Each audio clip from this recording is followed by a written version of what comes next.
हे दोस्तों, आज मैं आपको बताऊंगा एक की रीजन क्यों कुछ ही लोग बहुत अमीर बन पाते हैं और क्यों ज्यादातर लोग गरीब या फिर मिडिल क्लास रह जाते हैं। रॉबर्ट नाम का एक लड़का था जिसके दो बाप थे। अब आप कुछ गलत मत समझिए, पहला उसका खुद का था पर दूसरा उसके दोस्त का बाप था जिसे वो अपना मुंह बोला बाप मानता था। पहले वाले ने पीएचडी की थी पर दूसरे ने कभी 8th भी पास नहीं की थी। दोनों बहुत ही स्मार्ट और हार्डवर्किंग थे पर दोनों की सोच बहुत ही अलग थी और दोनों रॉबर्ट को अलग अलग बातें सिखाते थे। पहला बाप बोलता था कि पैसा सारे फसाद की जड़ है, पर दूसरा बोलता था कि पैसा ना होना सारे फसाद की जड़ है। पहला रॉबर्ट को हमेशा महंगी चीजों के बारे में सोचने से मना करता था और कहता था कि वो हमारी हैसियत के बाहर है।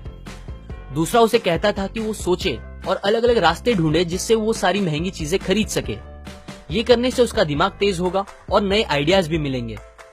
पहला उसे कहता खूब मेहनत कर, अच्छे से पढ़ लिख ताकि तुझे बड़ी कंपनी में नौकरी लगे और तू बड़ा इंसान बन पाए। दूसरा कहता था तू खूब पढ़ मेहनत कर पर खुद की कंपनी खोल ताकि तू खूब सारी नौकरियां लोगों को दे पाए। रॉबर्ट के पास एक एडवांटेज था, उसने अपने दोनों बापों को अपनी अलग अलग सोच के साथ बढ़ते और उनकी तरक्की देखी।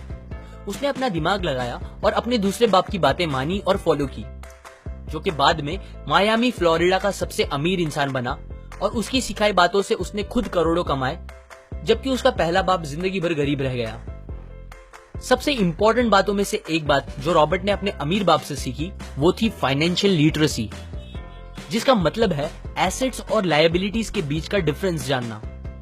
अब आप गौर से सुनिए, ये नॉर्मल कॉमर्स में सिखाए गए मीनिंग से थोड़ा अलग है। रॉबर्ट ने काफी इजी शब्दों में उसका मीनिंग बताया है, जो कि कुछ ऐसा है। एसेट्स कोई भी वो चीज होती है जो आपको पैसे बना के दे या फिर आपके जेब में पैसे डाले, और लायबिलिटीज वो चीजें होती है जो आपके जेब से पैसे ले ले या आपके पैसे खत्म करे।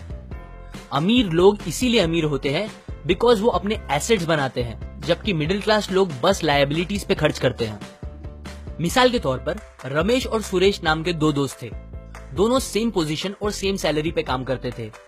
जब भी उन्हें सैलरी मिलती, रमेश अपनी सैलरी से नए कपड़े, नए गैजेट्स, नया फोन, बाइक या कार ऐसी चीजें खरीदता था जो उसे अमीर जैसा फील कराती थी।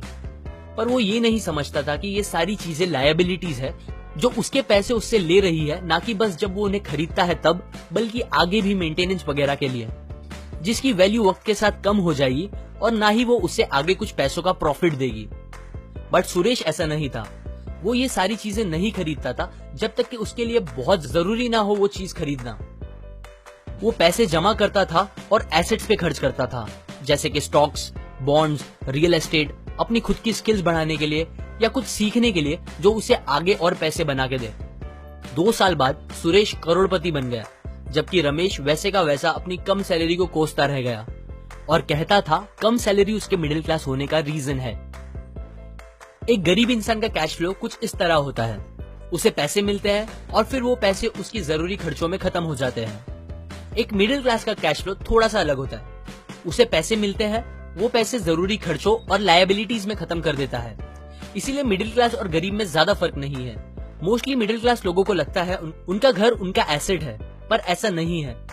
आपका घर आपको पैसे बना के नहीं देता अनलेस आप उसको भाड़े पे दो, जबकि अमीर लोगों का कैश फ्लो ऐसा होता है। उन्हें पैसे मिलते हैं, वो उस पैसों से अपने एसेट्स बनाते हैं पहले और फिर उससे बने पैसों से खर्चा करते हैं। इसीलिए वो अमीर होते जाते हैं क्योंकि उनके इनकम के सोर्स बढ़ते जाते हैं। अगर आपको अमीर बनना है तो ये बात याद रखिए अच्छे से। इस बात से फर्क नहीं पड़ता कि आप कितना कमा रहे हैं, बल्कि आप उन पैसों को कैसे और कहां खर्च कर रहे हैं, ये इंपॉर्टेंट है। आपको कंज्यूमर की सोच से बाहर आकर इन्वेस्टर की सोच अपनानी पड़ेगी। लोग कंप्लेन करते हैं उनकी खराब कंडीशन का रीजन उनकी कम सैलरी है और सैलरी बढ़ेगी तो वो आराम से रहेंगे, पर प्रॉब्लम ये है कि इनकम बढ़ने के बाद लोगों के खर्चे ज्यादा बढ़ जाते हैं, क्योंकि ज्यादा पैसे ज्यादा अच्छी चीजें खरीदने पे मजबूर करता है, जैसे कि एक बेहतर फोन, कार, घर, जो कि सब फिर से बस लायबिलिटीज है जो आपको कभी अमीर बनने नहीं देगी। ये बातें मैंने रॉबर्ट कियोसाकी की book rich dad poor dad से पढ़ी है, जो वो पहली बुक थी जिसने मेरी सोच चेंज की और बेहतर बनाई। अगर आपको ये बातें अच्छी लगी तो लाइक करें, अपने व्यूज कमेंट करें और फाइनली सब्सक्राइब करें। मैं आपको ऐसी काम की बातें जो मैंने दुनिया के कुछ सबसे समझदार लोगों से सीखी है शेयर करूंगा, जो आपको सक्सेसफुल बनने में मदद करेगी। और आखिर में थैंक्स फॉर वॉचिंग।